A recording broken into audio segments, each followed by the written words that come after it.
Take another minute or two. Can you see if people started joining yet? I see 5.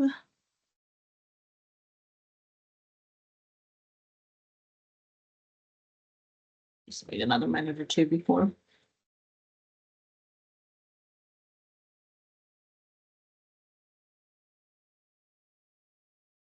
I think it's our folks so far, it looks like. Yeah, we'll wait for the attendees to come on.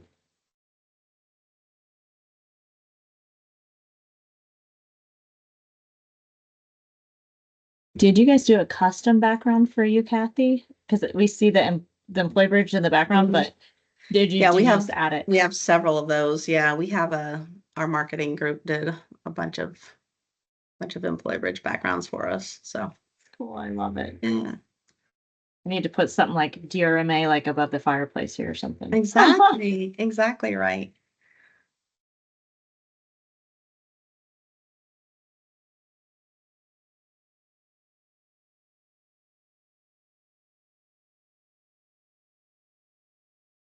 One more minute here.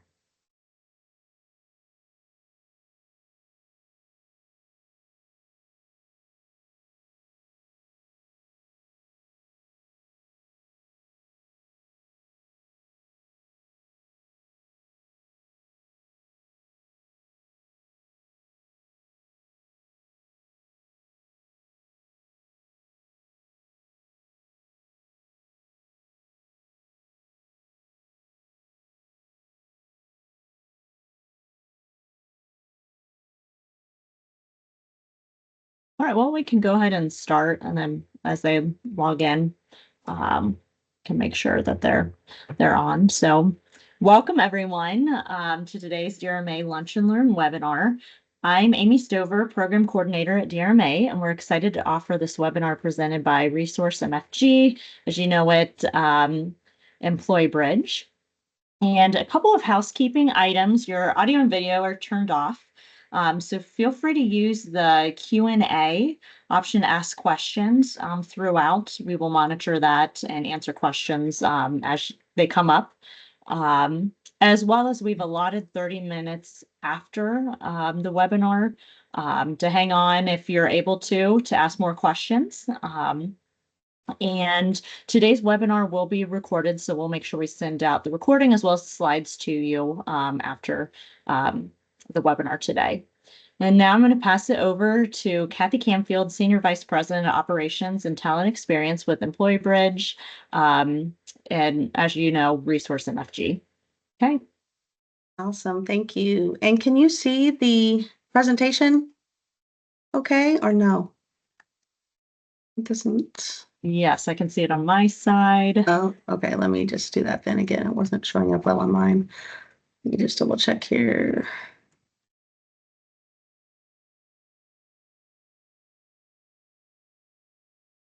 Thinking about it.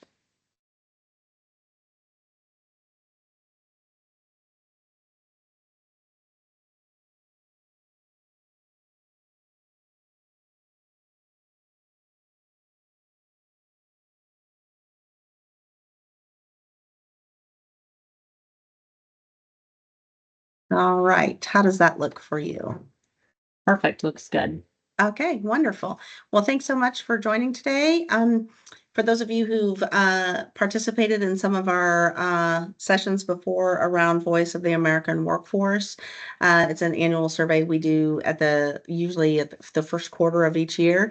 We wanted to bring you sort of some updated information, and we typically, actually in October this year, we did sort of a joint work with Ernst & Young EY, and they brought together some views from the employer side around this concept of creating a talent advantage. And so as we were partnering with DRMA, we thought this would be a great opportunity to bring both an updated view from the hourly workforce with sort of an employer view of some of the work that EY had done. And so today we'll walk through that information and then leave some time open for some Q&A here at the end. So let's jump in. We have sort of some updated talent trends for you. We'll work through what constitutes sort of the talent advantage, talk through some rewards and benefits updates, a focus on talent development, culture in the workplace, and then maybe some actions that you should consider as you think about plans for next year. So, first of all, this is the latest and greatest unemployment information. And this, we gave you sort of a different look. Usually we just sort of give you the last few months, but just wanted to have you take a look here over the last couple decades. The reality is, although we've had our ups and downs, the reality is the unemployment rate continues to be, very, very low from a historical standpoint. And, that's why it's still very, very competitive out there to find the best talent, right? And so, that's why I always say, if you've heard me say before, that's why for those of us looking for the best talent, that's why we're always so tired because it's still incredibly competitive out there to find the best of the best. And so we're sitting around the 4% mark. And so I think it's just helpful sometimes to sort of take a step back and just understand that, yes, we have our sort of tenths of a percentage point here and there, but still very, very low from a historical perspective. Also, this just gives you sort of a jobs look overall. We had in October hurricanes, we've had some strikes at some ports. We've had sort of some wild stuff here happening just here in the last 45 days or so. But the reality is, we're seeing a little bit of a pickup in job growth, and certainly the November numbers were sort of holding. And so we'll see, everyone's been waiting for the election to be over, regardless of sort of where you sit. A lot of customers and employers were just wanted it to be over so that they could then just decision on wherever it was going to land and really sort of set their sights on 25. And so we will be watching this closely to focus on, what that job growth will look like. Certainly in our industry, we're predicting some flat and some slight growth. And so we'll be curious to see how this looks. But overall, like I said, people are just, I think, generally positive just because we're not in this sort of wait and see mode. And now people are able to make plans to move forward. This is also some information maybe that you've seen before, but this has some Q3 information maybe that you haven't seen, which is sort of the latest and greatest information from the employer point of view. Again, overall, you'll see inflation is sort of sitting there in our top, if not the top three as a concern. Just again, monitoring that a little bit. Economic uncertainty came up certainly in Q3 again. I think around the election, just a lot of instability. People worried about what was coming. The things there, though, in that dark gray are really around talent. Again, not surprising. Retention still on everybody's mind. Skills shortage, again, especially for some jobs, especially if you're still doing some things manually in your operation, finding some folks with skills that maybe becoming more, sort of obsolete or, things that you can't find as much. And I would say both on that side or that end of the spectrum, but also on the other side, if you're in an industry that is becoming more tech enabled or you're using more AI, finding some folks that are sort of on the front end of that could be challenging depending upon where you are geographically. Certainly attracting the right talent, super important. And so these are sort of some of the things your peers are thinking about as they were headed into the end of Q3. So let's talk a little bit about the talent advantage. This is some great data from EY. Like I said, this is some of their work around this concept of work reimagined. Super cool look at sort of the 5 key dimensions as they think about talent advantage, and they're really looking at sort of what the concept of career means in sort of this new world order. And you'll see these sort of 5 concepts. One is culture and workplace, of course, talent health, sort of work technology and talking about AI, total rewards, which we would use maybe in our world more around benefits and which benefits our talent are prioritizing, and then sort of learning and upskilling and career pathways. So you see there to the right is really the idea that, if you have a company that has more, I guess, sort of tech enabled or sort of strategy focused space, you see sort of these multipliers around how to navigate sort of external pressures around economy or shifting in sort of economic pressures, productivity, seeing a big improvement in that space if you've been able to invest there, and then ultimately sort of outperforming economic conditions if, again, you've been able to get the right talent engaged in your company. And so I thought, just certain insights that are valuable to you. Again, if you can find the right talent, there's definitely a strong correlation to the business impact, that it's worth finding the right folks, because the ROI on finding those right folks is super, super important. The other thing here that they brought forward, which I thought was, you know, super interesting, is this whole concept of this, flywheel here, is that, the reality is to create that perfect flywheel is a real task. And, based upon their survey results, nearly 70% of organizations out there, haven't achieved it. It's a hard thing to get to. And so you see, in their concept of this, chart here, that there's folks that are sort of at a talent disadvantage. So just really at an inability to get the best talent, sitting at that 31%. And then they're sort of middle of the road is sitting in the 37%. And then, hey, these folks who've sort of arrived and are on the other side of the slope here, that, there's just a lot of folks who haven't really hit the mark on each of these dimensions. And so, where do we go? How do we get started? And so the reality is, over to the right, their commentary is really, there's just a risk of doing nothing at all. And so you have to start somewhere. And so that's really the message from this slide is, you can't decide to sort of hide your head and hope that it all works out. You really have to sort of pick something and get started. And so, um, you see these, if you choose to do nothing, obviously there's just a risk of just the inability to attract or retain the talent at all. Certainly, if you choose to do nothing on the tech side, you're going to have a hard time with adoption. You may sort of lose the battle with competitors who are investing in Gen AI and moving forward with that, which ultimately will reduce your talent who are interested in joining companies who are investing in that space.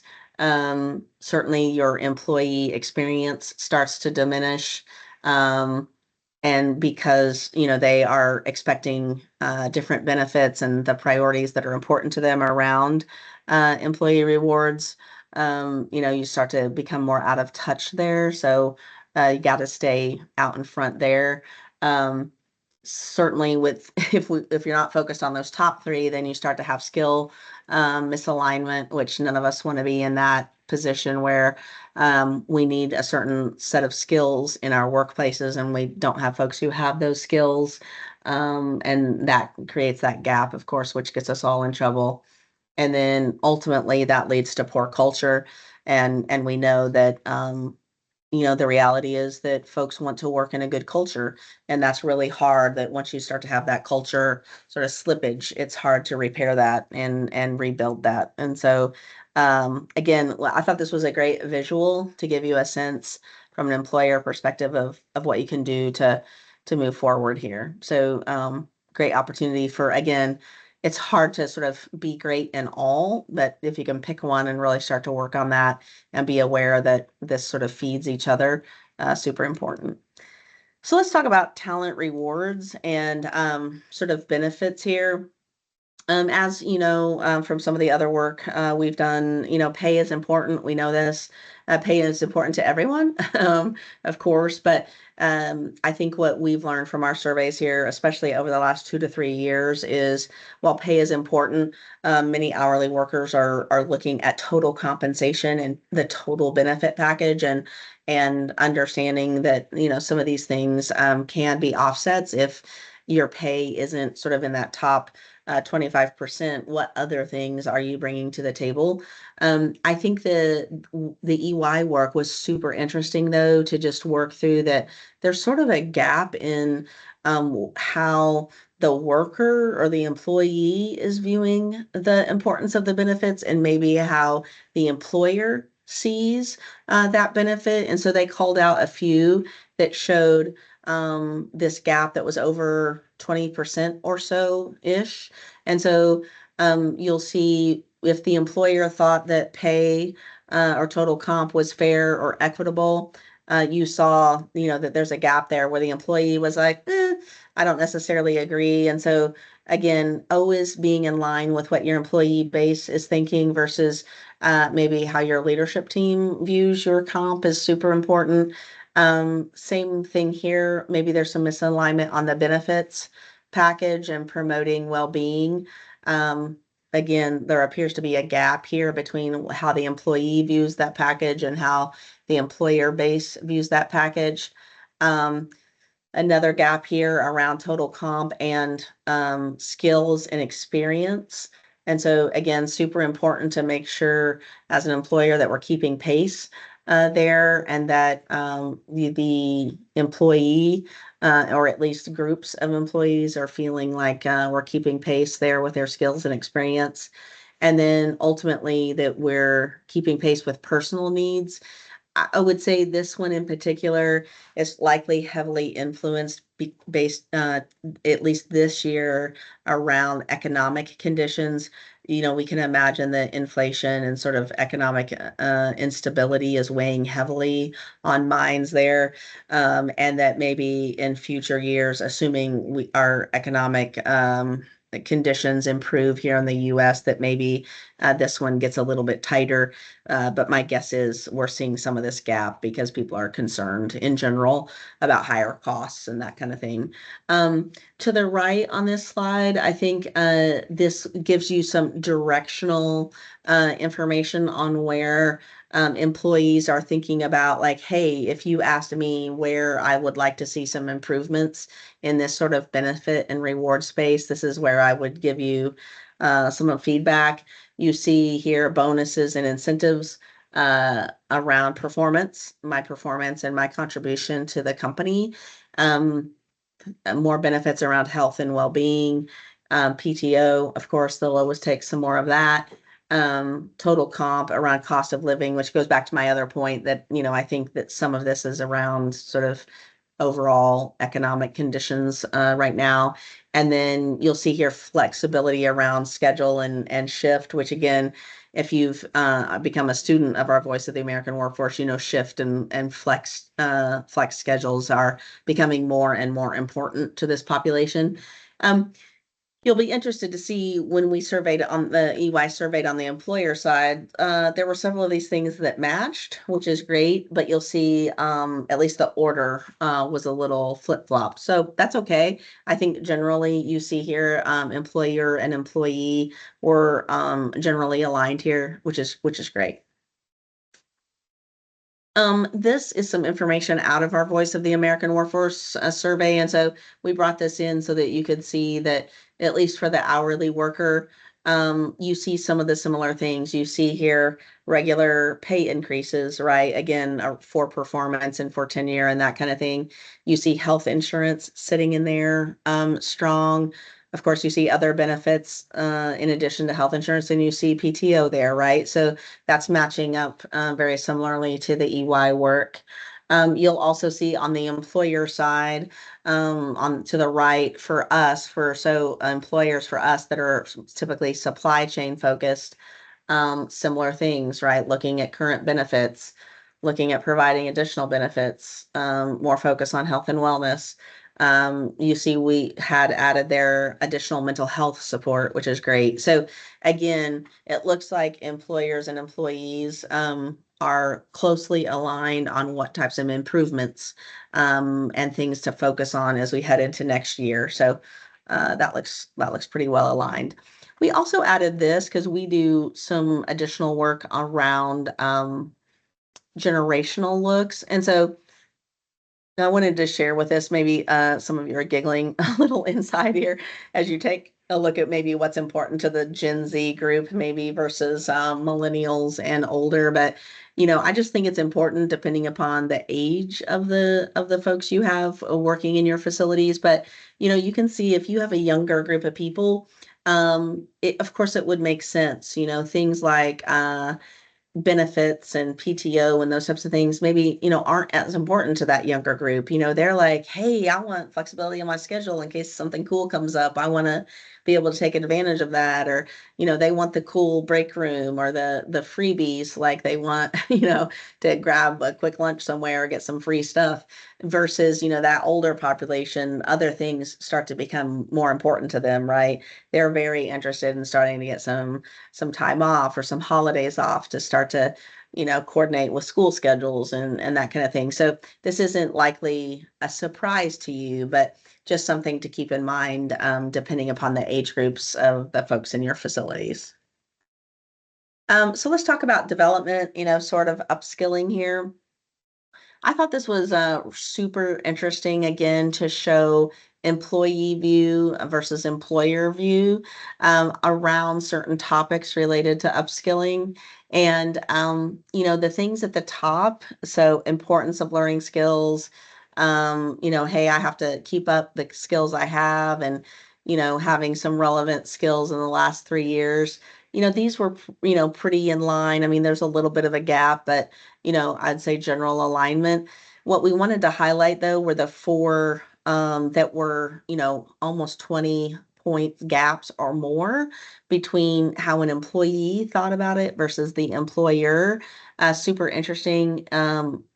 Encourage you to take a look at this in your own facility to see what you think. But the employee, thinking that, hey, I'm not spending a sufficient amount of time learning, but the employer maybe thought a little bit more like, yeah, we're good. An employer provides enough learning opportunities. You can see here the employee would like more opportunities maybe, and the employer thought, overall, I think we're doing a pretty good job here. Mobility opportunities, you see here the employee really looking for more. We also see that in our survey data, more this year than we've seen in years past. Again, a couple things here. We know that pay rate growth has slowed down quite a bit, not going backwards, but just slowing down. Again, we know that the economy's been sort of tight here. We've seen some inflationary pressure, and so we definitely think that the worker is looking for mobility opportunities, likely to also see wage increase, and then of course to sort of fight back some inflationary pressure they're feeling at home in the pocketbook. And so not surprised here that we're seeing a pretty big gap maybe in what the employee would like to see versus what the employer is thinking is going on there in their facility. And then ease of finding roles in the organization. This is one I would encourage you guys to sort of stay close to. This is something that is concerning, especially, which we won't know, but you guys may know better, especially if this is folks who are sort of your A players or folks who you would consider people who you want to stay in the organization. If these folks are thinking that they're having trouble finding roles in your organization, these folks may be looking outside your organization, and that could be a concern for you long term, that they don't think that it's easy to find an opportunity internally. And you may be, working through a turnover scenario with some of your best and brightest. And so you see here, I mean, a 20-point difference here is certainly statistically significant, and this would be a miss for you. And so again, as you have heard me maybe talk about before, if you have folks in your organization who you think are doing a really good job, if you haven't talked to them lately about their performance and that they're doing a great job, and then two, that you see a bright future for them in your organization, and talk to them about what those potential pathways could be. The end of the year is a great opportunity to do that, to level set with them, and to reassure them that you plan to continue to invest in them. And this was just a reiteration of some things that we see and hear in our own survey, that, as people are looking for work in the hourly space, I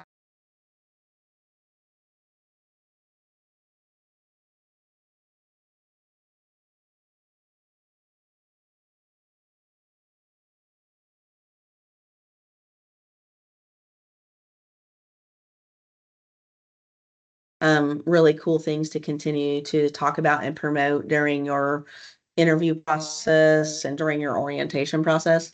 The good thing is too that, we have heard from you that you're planning to continue to invest in these programs, which is great, both training and upskilling and leadership programs as you head into next year. So, good opportunity for matching there. And then, the other thing that, we love to see too is just, that these hourly workers are willing to invest their own time in learning new skills, which is really cool. I think sometimes there's a perception that maybe this population wouldn't be interested in doing that, but actually, they're willing to invest on average 5 hours a week, which is actually quite a lot of time. Of course, they're interested in earning more pay, which is totally understandable, but also interested in gaining more stability and looking for either a promotion in their industry or a new opportunity. And then wanted to get into culture here quickly as well. And just wanted to look at this over the past few years. I think this is super interesting to show just mentally where employers and employees have been moving here over the past few years. And so, number one, in general, 2024 has been a great year. You can see sort of culture rebounding it for both employer and employee, which is great. You still, though, see a big gap, though, in how an employer views their culture and how an employee views the culture at the same place. But it's much improved from 2022 as far as, at least on the employer side. But I mean, we love to see this sort of 6% jump from 2023 on the employee side, and a good jump on the employer side as well. And so overall, we'll take the gains from 21. That was sort of coming out of COVID and that kind of thing. So just wanted to say thanks. I know a lot of companies have been working on their culture, and you can tell that the employee base has noticed. So keep up the good work for sure. And then, this is just to reiterate that, as hourly workers are looking for work, culture is important. We see that showing up on the supervisor side. They're looking for that. They want to enjoy the work, which we think, leads into culture. You see company reputation sitting in there, getting along with coworkers, and then, just purely culture, like all those things wrap up into good culture. So super important. And we know on the employer side, you see things around better environment and team building. So super important. And I think, this just reiterates too that if we don't focus on culture, that can also drive folks away.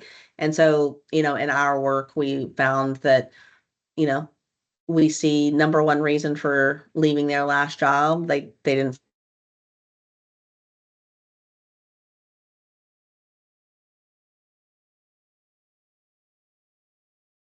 culture sort of front and center. you know, every year it sort of ebbs and flows just a little bit, but I think we would all agree, a good culture is super important for all of us, whether we're an employee or the employer.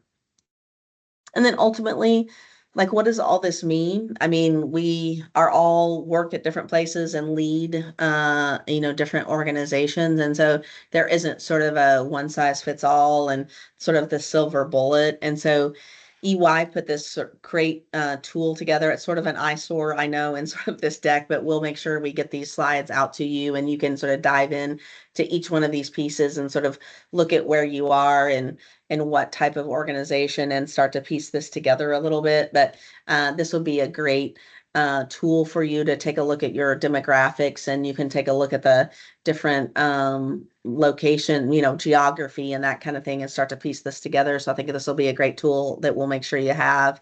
And then this is sort of a series of recommendations, both from Employbridge and EY, that we put together as you start to think about, awesome, how would I start to tackle this? And, you'll see some things in here, like sort of evaluate your mix of workplaces and how you can do that.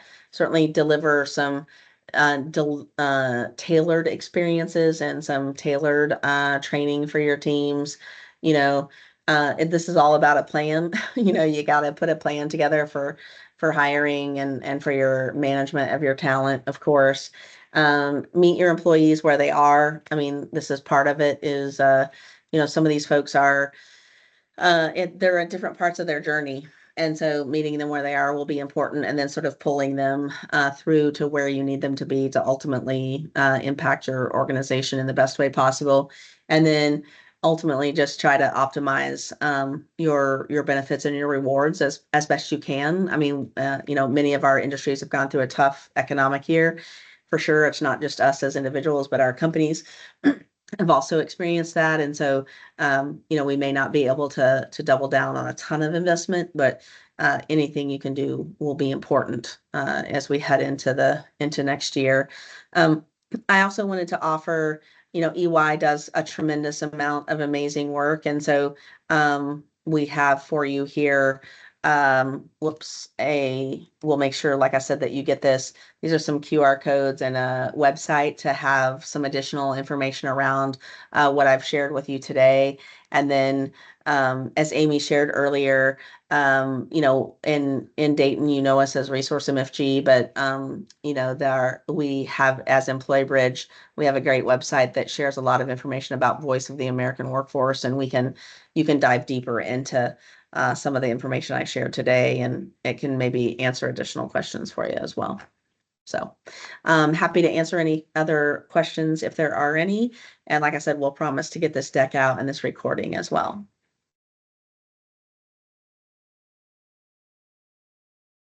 And I will stop sharing and see if there are any questions. I'm looking. Give it just a minute or two. I was monitoring it as well throughout, so doesn't look like any, but if any questions do come up, feel free, you can email them to me and I can get those answered from Cathi. But thank you guys for joining us today. Awesome. Appreciate it. And thank you, Cathi. And Yeah, we'll follow course. up and get those sent out on our end as far as the slides and the recording. So you have it. Awesome. Have a great week. Thank you. Okay, you too. Bye. Bye-bye.